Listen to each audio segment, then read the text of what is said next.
കഥ ആരംഭിക്കുമ്പോൾ തന്നെ ഒരു ചായക്കടക്കാരനെയും ഒരു പോലീസ് ഇൻസ്പെക്ടറെയും പരിചയപ്പെടുത്തുന്നുണ്ട്. നാട്ടിൽ ഒരു കൊലപാതകം നടക്കുകയും അതിനോട് ബന്ധപ്പെട്ട് പ്രതിയെന്ന് സംശയിക്കുന്നയാളെ പോലീസ് അറസ്റ്റ് ചെയ്യുകയും ചെയ്യുന്നു. ഇയാൾ പോലീസ് സ്റ്റേഷനിൽ നിന്ന് രക്ഷപ്പെടുകയും രക്ഷപ്പെടാൻ ശ്രമിക്കുന്നതിനിടയ്ക്ക് പോലീസ് ഇൻസ്പെക്ടറുടെ വെടി കാലിന് കൊള്ളുകയും ചെയ്യുന്നു. എന്നാൽ അയാൾ എങ്ങനെയോ അവിടുന്ന് രക്ഷപ്പെടുകയും ഇയാൾ എത്തുന്നത് ഈ നേരത്തെ കാണിച്ചിട്ടുള്ള ചായക്കടക്കാരന്റെ വീട്ടിലേക്കാണ്. കാലിൽ തറച്ച ബുള്ളറ്റുമായിട്ട് അവിടെ എത്തുന്ന അയാളുടെ പ്രശ്നങ്ങളും ശരിക്കും സംഭവിച്ച കാര്യങ്ങളും ഒക്കെ ചായക്കടക്കാരനോട് വിവരിക്കുകയും അയാൾ കുറച്ചു നാളത്തേക്ക് ഈ പ്രതിയോട് അവിടെ താമസിച്ചുകൊള്ളാൻ പറയുകയും ചെയ്യുന്നു. എന്നാൽ പിന്നീട് സംഭവിക്കുന്ന പല കാര്യങ്ങളും വളരെ അപ്രതീക്ഷിതമായിരുന്നു. അത് ഈ കഥാപാത്രങ്ങളെല്ലാം കൊണ്ടെത്തിക്കുന്ന സിറ്റുവേഷൻസ് എങ്ങനെയൊക്കെയാണ്, ഇതിന്റെ എല്ലാം തുടക്കവും ഒടുക്കവും എങ്ങനെയാണ് എന്നുള്ള കാര്യങ്ങളൊക്കെ വളരെ ഫിലോസഫിക്കൽ ആയി കൂടി പ്രസന്റ് ചെയ്യുന്ന സിനിമയാണ് ശഖഹാരി. 2024 ഏറ്റവും മികച്ച കന്നഡ സിനിമ എന്നുള്ള ഒരു തലക്കെട്ടോടു കൂടി ഒരുപാട് റിവ്യൂസ് കണ്ടതുകൊണ്ടാണ് തീർച്ചയായിട്ടും ഞാൻ ഈ സിനിമ കാണാനിരുന്നത്.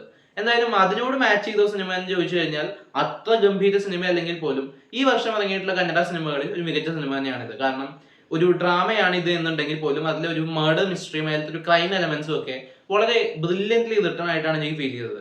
ഓവറോൾ ഒരു സ്ലോ പേസിൽ സഞ്ചരിക്കുന്ന സിനിമയാണെങ്കിൽ കൂടിയും അഭിനേതാക്കളുടെ പ്രകടനവും ശക്തമായിട്ടുള്ള തിരക്കഥയിലെ പല ഡയലോഗുകളും കാര്യങ്ങളും ഒക്കെ സിനിമയെ അടുത്തൊരു തലത്തിലേക്ക് ഉയർത്തി നിർത്തുന്നുണ്ട്.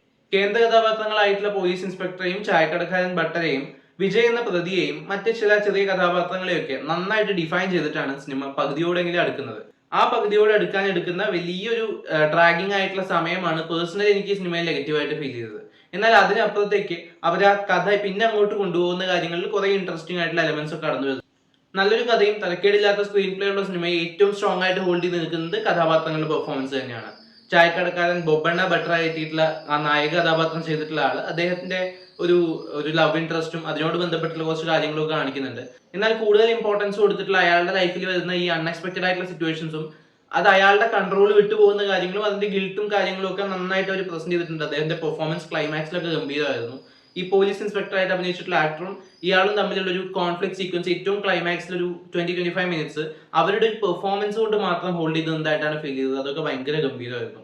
ഈ സിനിമയുടെ ക്ലൈമാക്സ് ആണ് എനിക്ക് പേഴ്സണലി ഭയങ്കര ഇൻട്രസ്റ്റിംഗ് ആയിട്ട് തോന്നിയത്. അതുവരെ കൊണ്ടുപോയ സ്ലോ ബിൽഡപ്പിനെ ഒന്ന് സോർട്ട് ഔട്ട് ചെയ്തെടുത്ത് ഒരു കംപ്ലീറ്റ് സ്റ്റോറി ലൈൻ ആയിട്ട് നമുക്ക് മുമ്പിൽ പ്രസന്റ് ചെയ്യുന്നത് ആ ക്ലൈമാക്സ്. സിനിമ സംസാരിക്കുന്ന കൺവേ ചെയ്യുന്ന ഇമോഷൻസ് എന്താണെന്നും വിഷയത്തിന്റെ വ്യാപ്തി എന്താണെന്നും ആ ക്ലൈമാക്സോട് കൂടിയാണ് നമുക്ക് മനസ്സിലാവുന്നത്. അതുകൊണ്ട് തന്നെ 2.25 മണിക്കൂറുള്ള സിനിമയിൽ ഏറ്റവും വൃത്തിയായിട്ട് തോന്നിയിട്ടുള്ള ആ 20-25 മിനിറ്റ്സ് ആണ്.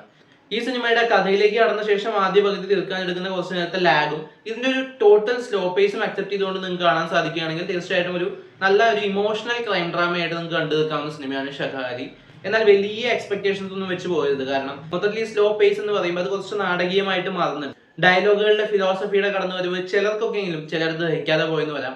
കംപ്ലീറ്റ്ലി ആക്ടേഴ്സിലേക്ക് ഫോക്കസ് ചെയ്തുകൊണ്ട് പോകുമ്പോൾ ത്രില്ലിംഗ് ആയിട്ടുള്ള മൊമെന്റ്സ് വളരെയധികം കുറവായിട്ടാണ് എനിക്ക് സിനിമയിൽ ഫീൽ ചെയ്തത്. പക്ഷേ ഇതൊന്നുകൂടെ ബെറ്റർ ആയിട്ട് സ്ക്രീൻ പ്ലേ റൈറ്റ് ചെയ്തിരുന്നെങ്കിൽ ഇതൊരു കംപ്ലീറ്റ് ഇമോഷണൽ ക്രൈം ഡ്രാമയിൽ നിന്ന് കുറച്ച് ത്രില്ലിംഗ് ആയിട്ടും കൂടി പ്രസന്റ് ചെയ്യാമായിരുന്നു എന്ന് തോന്നി. അങ്ങനെ ആയിരുന്നെങ്കിൽ ഒരു പക്ഷേ ഈ സിനിമയ്ക്ക് കുറച്ചുകൂടി അക്ലൈംസ് കിട്ടുമായിരുന്നു.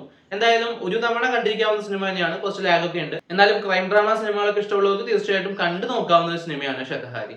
സിനിമ കണ്ടവരാണ് നിങ്ങളെങ്കിൽ സിനിമയെക്കുറിച്ചുള്ള അഭിപ്രായങ്ങൾ കമന്റ് ബോക്സിൽ രേഖപ്പെടുത്തുമെന്ന് വിശ്വസിക്കുന്നു. നമുക്കിനി മറ്റൊരു വീഡിയോയുടെ വീണ്ടും കാണാം. ബൈ.